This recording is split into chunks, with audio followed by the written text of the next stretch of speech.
Hello and welcome. It's Judy Keating here with Wise Transformation, and we are letting you have a glimpse into your authentic heart by meeting the authentic hearts of so many wonderful healers that I have been able to bring together. And Tomar Levine is a special one. She is a dear heart to me because she is a teacher, she is a profound wisdom creator and so much more. She's a healer, mentor, teacher, and channel for light workers and those on the path of awakening. As a late bloomer herself, her passion is supporting women answering their soul's call after 50. Her classes, groups, and one on one work help clients clear inner child wounds, negative beliefs, and trauma from this and past lives, as well as focus on their soul's purpose. She is known for her combination of soul portrait and soul plan based on numerology and channeled insights. Her work is profound and transformational. I can attest. Tomar is a compassionate key practitioner, circle leader, and clear beliefs therapeutic coach, among other modalities she uses.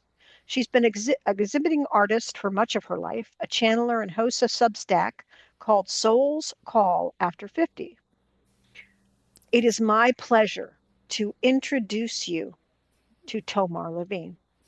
Thank you, Judy.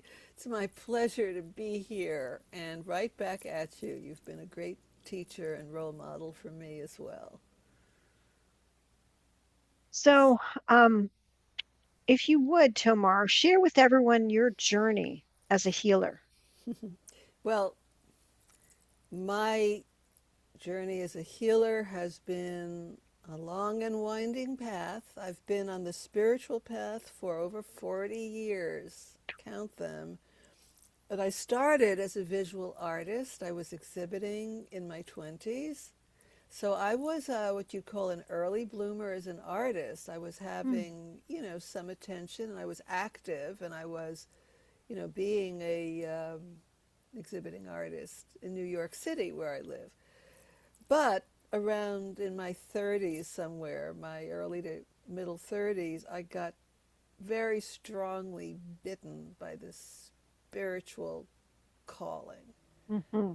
So I maybe some, I don't even know what initiated it, but it was a gradual and then a sudden and then a kind of flooding of just complete longing to be of service and to be connected. And I felt I had a spiritual vocation, but of course, I didn't know what. And, when I was at that time, this was before the internet, there weren't, I don't know, when I started out, there might not even have been metaphysical bookstores yet. It's Mm. like there would be one shelf of Mm-hmm. books in a Mm-hmm. regular bookstore.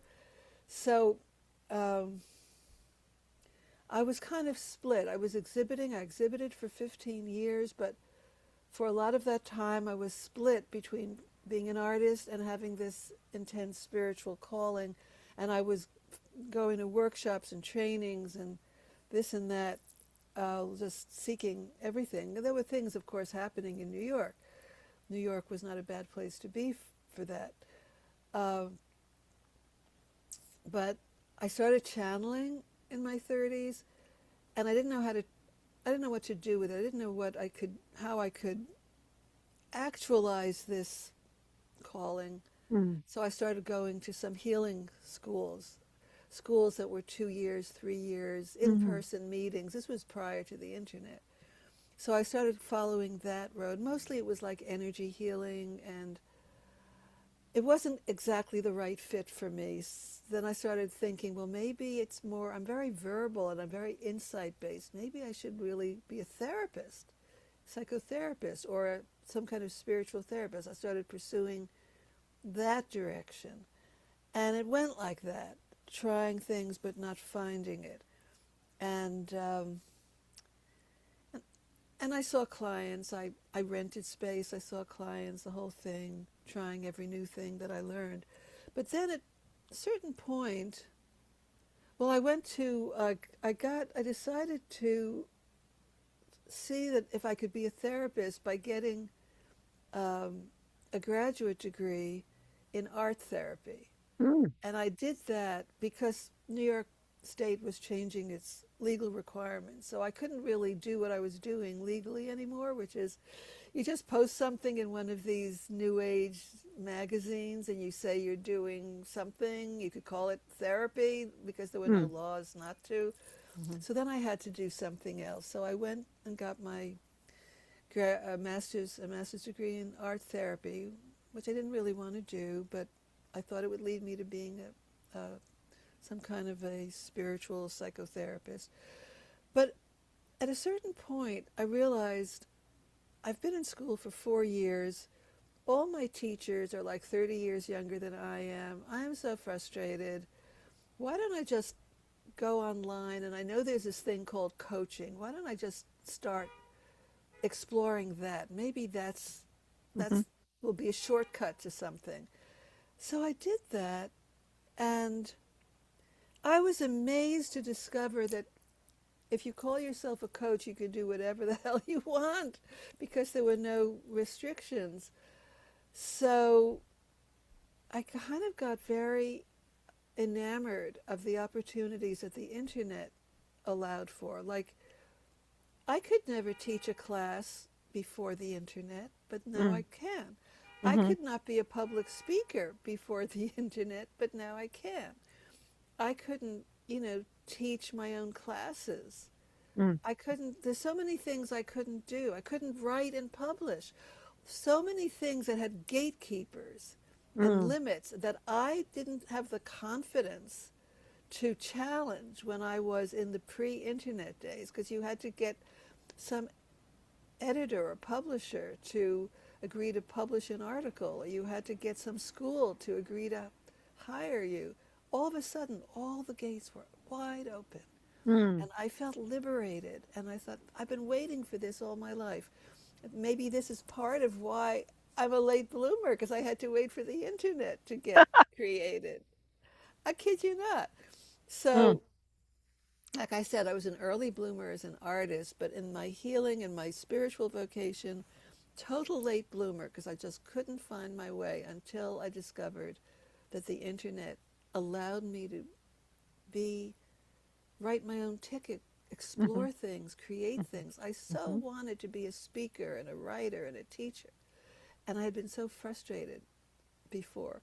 So I just started going down this path and then discovering there were different trainings, and I discovered Compassion Key back in 2014, I think. I was in the very first Mhm. certification group. I discovered the belief closet process. Just started developing some modalities that were really enjoyable for me. They mostly were it involved the imaginal realm, that they were not heavy on the kind of psychological or psychoanalytic end Mhm. like my art therapy training had been, which was very conventional. But I did have a good deal of psychological training, and I would say I come to it rather naturally. It's kind of, I don't know, inclination of mine to Mm. have that kind of insight, let's say. So I was just combining things, and 4 years ago, when Edward Mannix, the creator of Compassion Key, expanded what he was doing and needed to invite a lot of the master practitioners on board, I was one of 16 people then, only 16. Now there's over 60. But at the time, that was my entry into doing a lot of healing, like Mm. Mhm. for like a deep immersion Mhm. in healing. And it's how I really became very confident because over time I discovered that what I had a natural knack for, first of all, I was using my intuition, Mhm. which had always been there. So I was getting guidance a lot in the process. But I also felt like I had some natural, the part of me that's empathic Mhm. Mhm. was able to kind of almost do a soul meld with the person, and it was Mhm. very conducive to creating um, a healing environment, a holding container, and going deep with a person Mm. quickly. Mhm. So that Mhm. was just wonderful, and then I also was doing using the belief closet, which is a wonderful method of transforming limiting beliefs. And then I got called into yet another organization, which is where I met Lance Rayborn, and we started doing a different healing modality together, which we were trained in which I was working as a channeler to channel information about people's past lives and doing a Mm, whole mhm, long distance past life healing. So the last four, especially the last 4 years, has been very intense. Before that, I was just doing um, a mixture of different things. So, you know, because it's been, I came to it late, like I didn't, I felt that for my particular soul makeup, whatever the plan of my soul was, I have, I'm pretty certain that having that late development was part of it. mhm, It was really important, and part of the reason for that mhm, may be, lots of ways I can slice it, but mhm, part of it is that I took a long time to kind of develop and heal myself in a mm, way. I needed to mhm, really do a lot of work of building my strength mm, mhm, and being able to heal my own personal wounds. And I also think that I'm here to really support light workers who are older, mm, although mhm, I work with lots of youngsters too, and it's great. And some of my best friends and closest colleagues are half my age. Just somehow worked out that way. But I really feel very strongly that there's an incredible resource of not just the divine feminine, which the world is just completely craving right now, mhm, that mhm, energy, but mhm, also the wise elder divine mhm, feminine energy. I think it's so needed now. mhm, And of course, I think all of us who are healers are here to try to help heal the world, not just mm, individuals. I certainly am. mhm, And that's one of the things I feel I can do is help support these beautiful divine feminine souls who are stuck in some way or have not mm, yet mhm, discovered what their gifts are, perhaps, or what their purpose is. So that's pretty much my orientation now. mm. Beautiful, beautiful. So, why do you believe we are meant to express authentically from the heart?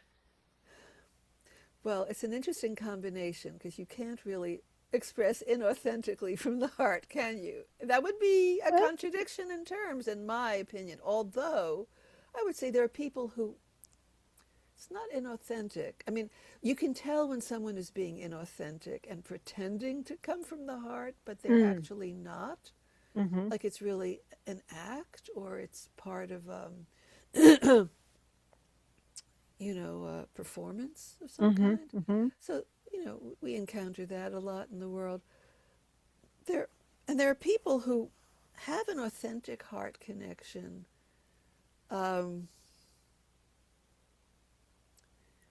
but who maybe aren't completely integrated. And I'm not mm, saying I'm mhm, completely integrated, but mhm,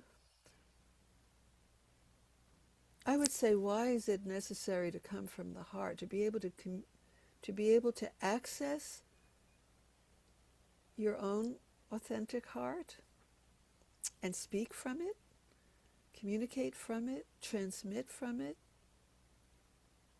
First of all, people feel that. mhm, I've mhm, come to learn that people feel the difference, mhm, and that when you're seated in your heart field, your heart space, it's like this part of your auric energy mhm, can really radiate. The reason why it's so important is that, first of all, it's missing mhm, largely from our culture. mm, Therefore, whether people realize it or not, they might not be able to identify it in words, but people crave it. mm, People are mhm, looking for something authentic and real mhm, that feels safe, mhm, where they feel seen, Mm-hmm. Mm-hmm. held. Mm-hmm. And then, in particular, I mean, this is true on all levels. It's true in our marketing, it's true in our public transmissions, but it's especially and overwhelmingly true when we're working with a client Mm. because, well, clients obviously come to people for different reasons, but if you're a healer, you can bet that the client is feeling a need for something that will touch the part of them that feels inadequate, that feels Mm. Mm-hmm. wounded, that feels hurt, that feels not good enough, all those things that people tend to come to us for healing for. And just imagine if a person came to me for healing what's hurt within them. Mm. What's hurt is their heart. Mm-hmm. What's hurt is very often something that happened to them as a child where they felt not loved, not seen, not accepted, not good Mm-hmm. enough. Mm-hmm. Those are typical feelings that humans have throughout their adulthood, but most of them originate in early childhood because, you know, like it or not, most environments for children are not that safe and Mm. not truly unconditional. People, you learn early when you're a child. Children are geniuses at adapting Mm-hmm. to what they need to survive. That's the whole game. Right. And usually, what you need to survive is making mommy or daddy happy, Mm-hmm. whatever Mm-hmm. that takes. And we know it takes a myriad of forms, any number of forms, but it's not about being authentic usually. Mm-hmm. It's usually there's something that you have to do to shape yourself into the right configuration that will get the approval and therefore the survival and the Mm-hmm. feeling of being loved to the degree that it's available. So if someone's coming with that kind of hurt, even if they haven't named the origin of it, and if I were sitting there coldly with a checklist, say, well, tell me, do you do this? Okay, do you do that? Okay, let's go through this list. Very good. Now I have a recipe for you, and I'm going to send you, that might be effective on some level, but it wouldn't touch the part of them that is craving to be seen, heard, Mm-hmm. known, Mm-hmm. accepted, loved, understood, Mm-hmm. felt. The only thing that will do that is an authentic heart. Mm. Actually finding, you know, I'm not a mother, but if I were a mother, I imagine that I might not be able to give completely unconditional love to my own child because that's human Mm-hmm. conditioning and it's human nature. Mm-hmm. But I can give unconditional love to my client Oh, nice. because that's a special sacred Mm-hmm. container that we establish together. And it's because of the nature of healing and the nature of this special privileged relationship, I can give it and they can receive it. Mm. Beautiful. Beautiful. So, So, can you tell us about what you will be sharing at the interactive healing event?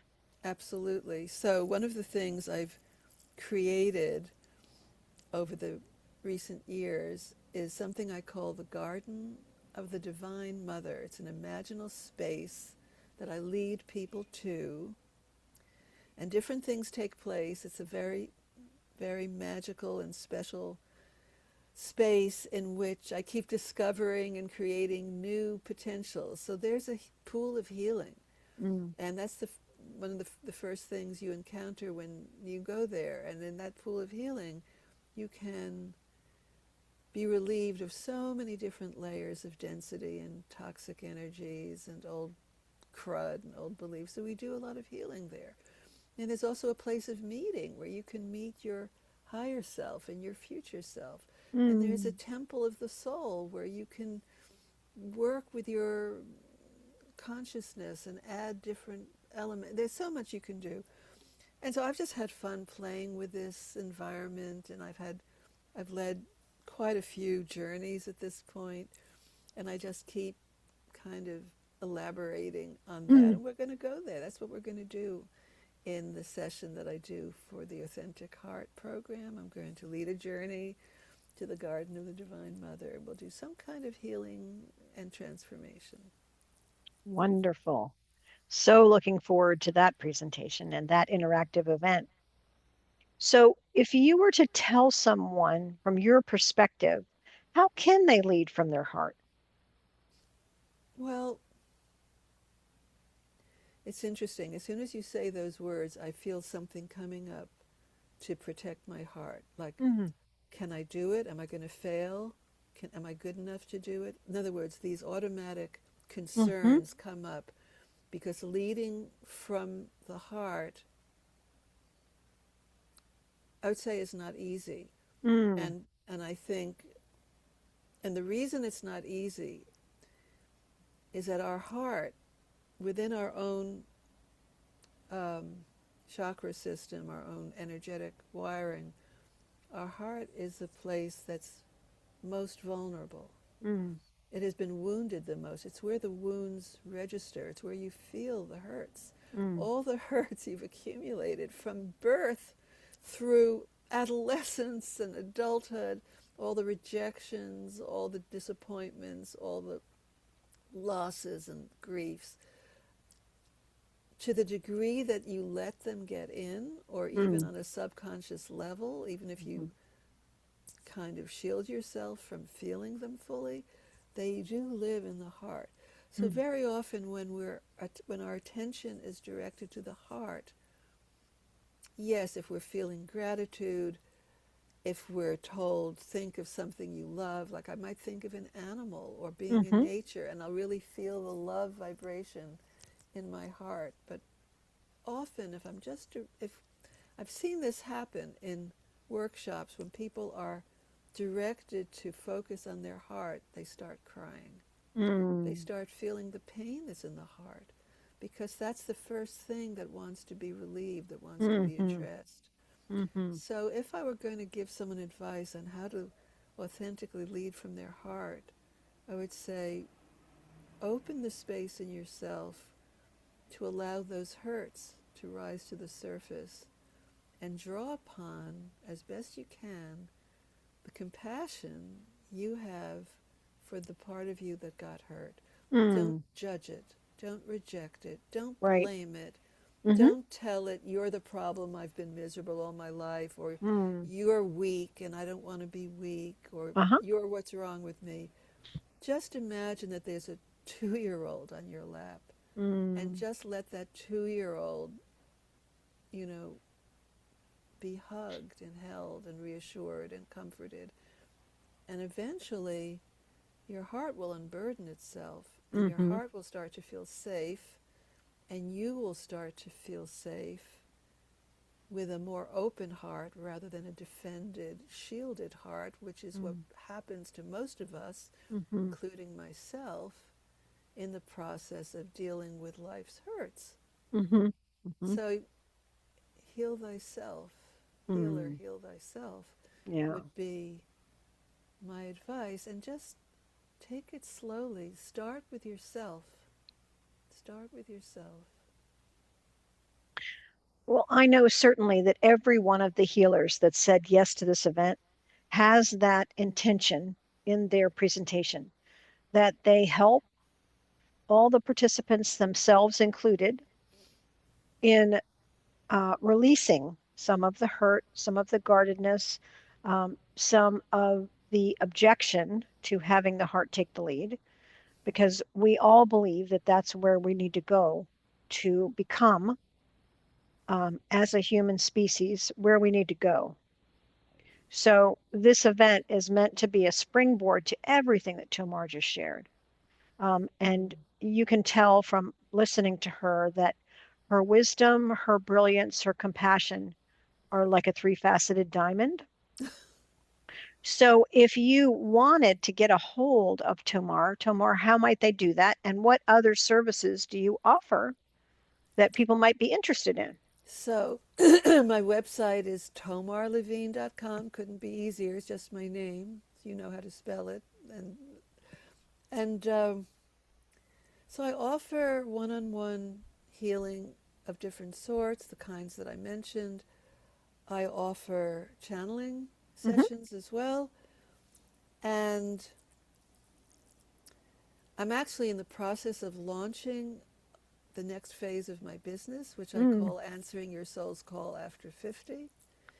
And one of the things I'm most excited about, yes, indeed, one of the things I'm most excited about are the pieces that I've brought together for a special offering as part of that um, outreach. And it includes the soul plan numerology Mm. reading, Hmm. and more important, drum roll please, I'm bringing art back into what I offer, because one of the gifts I've had as an artist, quite frankly, is portraiture.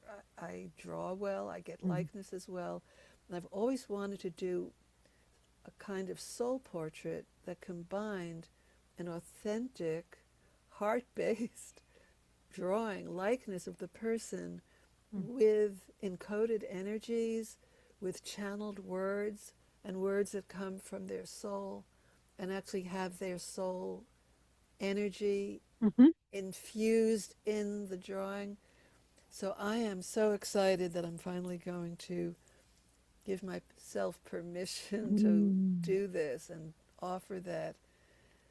And I'm going to have a new website soon. So it's not on my website yet, but it's coming hopefully this month. So I'm Oh, very excited about that. wonderful. Wonderful. Well, obviously, you've heard Tomar, and you can't miss this event now because she is one of 8 other brilliant people that Including are you. going to share openly from their Mm. authentic healing abilities and their ability to hold space and their ability to do the process in community. So we are not going to be any kind of hierarchical organization. We're going to gather hands in circle Mm. and we're going to up level our ability to access, to cleanse, to lead from the heart. And I just know that this event is going to be an incredible spring equinox uh, honoring Mm. of the heart. And I really hope that you can join us. You can go to wisetransformation.com. The event is prominently featured right there for you to register. There are payment plans available. And if for any reason it's out of your reach, please let me know. Mm. Judy at wisetransformation.com, because if you feel called to be there, you're meant to be there. Yes, indeed. Thank Yes. you so much, Tomar. Well, I'm so looking forward to attending myself as a participant as well as a offerer. And I just thank you for the incredible gifts that you have, including your healing gifts, but your ability to gather healers together and make that available to the public is just awe-inspiring to me. I can't do that, but I'm glad you can. Thank you, Tomar. Thank you, everyone. See you soon. Blessings to all. Bye for now.